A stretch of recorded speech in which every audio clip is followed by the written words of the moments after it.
everyone, dear students.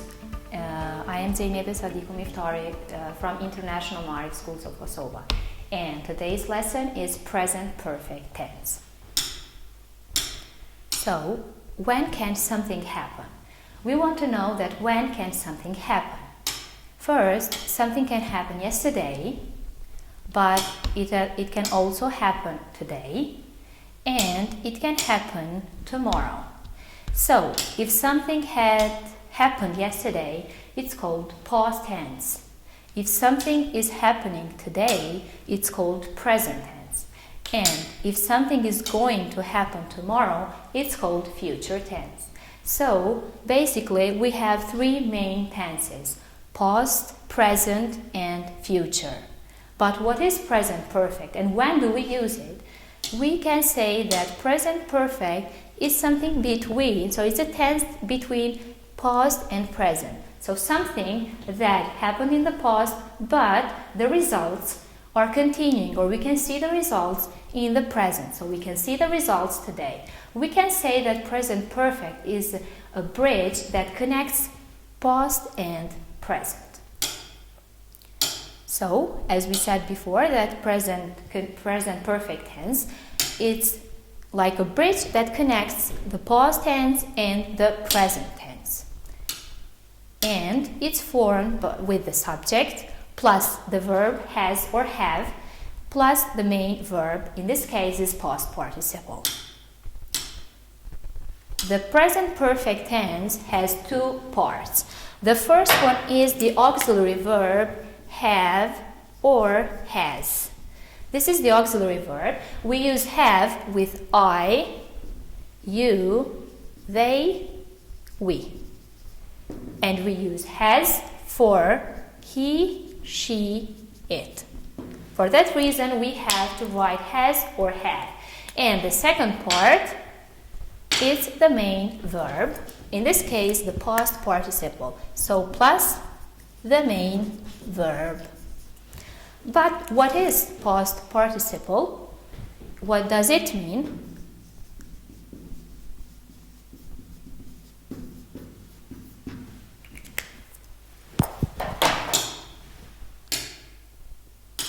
As we know that we have two groups of verbs. We have regular verbs and irregular verbs. So, for regular verbs, the past participle is formed when we add ed to the form. For example, we have the verb like, liked, worked, played, and talked.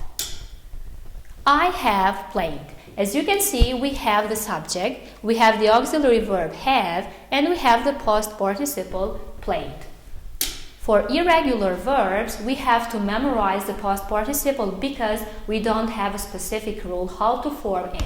We don't add ed, but we have to memorize it. For example, the past participle of the verb is had. We have the verb eaten, written, read. We have the example, she has written. So we cannot say she has written because it's an irregular verb and we use the past participle. And as we can see in the example, she has written. When do we use present perfect tense? First, we use it for an action that happened in the past, but whose results are obvious in the present. So this action happened in the past, but we can see the results today. For example, we can see John's car is dirty. He washes the car.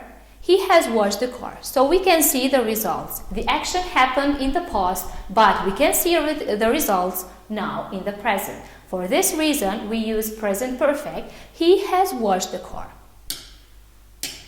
We also use present perfect when we want to say that an action has just finished. So it started in the past, but it has just finished now in the present. Here we have a boy. Mark is having lunch. So this action is happening in the past, but he has just had lunch. We can see the results because we can see the plate, we can see the fork, the knife, and the glass. So we know that he has just had his lunch. We also have a new time expression here that is just, but we are going to talk about it later on. We use present perfect for an action that started in the past and has not finished. So, it started in the past, they have bought the house because it was for sale, but they are still living in that neighborhood. We bought the house in 2000, we still live in this neighborhood, so we have to use present perfect in this case. We have lived here for 15 years. We have lived here since 2000. As you can see here, we have two new time expressions, for and since, that we are going to talk about them later. We also use present perfect for experiences that we have or we haven't lived. We can talk about experiences that in the past that we have lived or we haven't lived them yet. For example, he has flown a plane, but he has never tried a bungee jumping. So, he is talking about his experiences. He has flown a plane, but he has never tried a bungee jumping. And, have you ever traveled by plane? Here we have a question.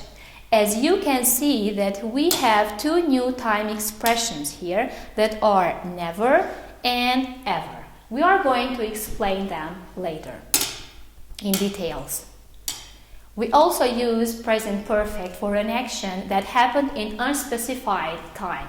So it happened in the past and we can see the results now in the present. But we don't know the time when did this action happen exactly. For example, the children have tidied their room. We know that the room was messy and they had to tidy the room, but we don't know the time when. So we don't know when this happened. We only know the results, that the children have tidied their room. So don't forget, present perfect is formed with the auxiliary verb have or has, it depends, and the past participle of the verbs. If they are regular, we have to add ed, and if they are irregular verbs, we have to memorize the past participle of the verb. As I said before, that we are going to elaborate some key words for present perfect, and the first one of them is never. We use never when we are talking for an action that we have never done before and we are not doing it right now in the present. I have never seen such a beautiful sunset. So we are talking for something that we have never seen. We also use ever for actions that can happen at any time using the present. But you have to remember that we use ever only in questions. For example, have you ever ridden a horse? So we have ever. We cannot say have you never, because we use never for negative sentences and we use ever for questions. We also have since and for that we use when we want to create sentences in present perfect. So since is used for a specific point in the past. So we want to know when the action has started in the past. So, for example, we can say since January or since last month. We also use for duration or the length of the time. So the difference between since and for is that we use since when we want to know the specific point when an action has started, and we use for when we want to know the length of the time. Here we have some examples. We can say since January, but we cannot say for January. We have to say for a month and not since a month, because here we have the length of the time for a month. Since Monday and for an hour. Since 6 for 10 years. So here we have the length of time. Before we continue with the exercises, we want just to remember, so you will not forget, that this tense, so present perfect, links present and past. So we can say that it's a bridge that connects present and past. We use this tense for an action that started in the past and has just finished, or we can see the results in the present. We make this tense, so don't forget the rule. We make this tense, but by using the auxiliary verb have or has plus the main verb, in this case is the past participle. How can we form past participle? As we said before, that past participle is formed in two ways. For regular verbs, we have to add ed. For example, I have played. And for irregular verbs, we have to memorize, or you can find in some English books, is the third column. The first column is the infinitive, the second one is past simple, and the third one is past participle. Or you have to memorize it. For example, I have written. It's an irregular verb. We have an exercise. Let's see if we have understood present perfect and if we know how to make sentences into present perfect. We have the sentence, Anna just entered the house. So the main verb is in brackets. And how can we make this sentence into present perfect? Let's see. Anna has just entered the house. So it's a regular verb and we have to add ed. And also the auxiliary verb has because is she, the third person. The second example is Mary and Jim just finished their lunch. We have the verb finish and we have Mary and Jim. So how can we make this into present perfect? We have to say Mary and Jim, we also can say they, have just finished their lunch. Why here we have has and here we have?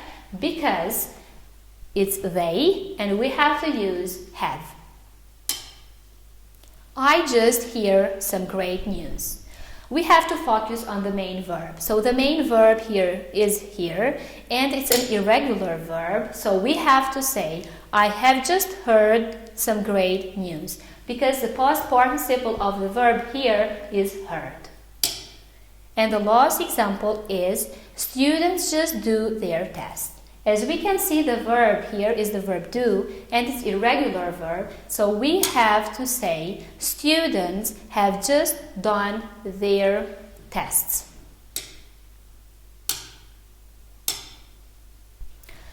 Good luck and remember that practice makes perfect. Before we finish this lesson, we have to continue with a quiz. Let's see how good have we understood the present perfect.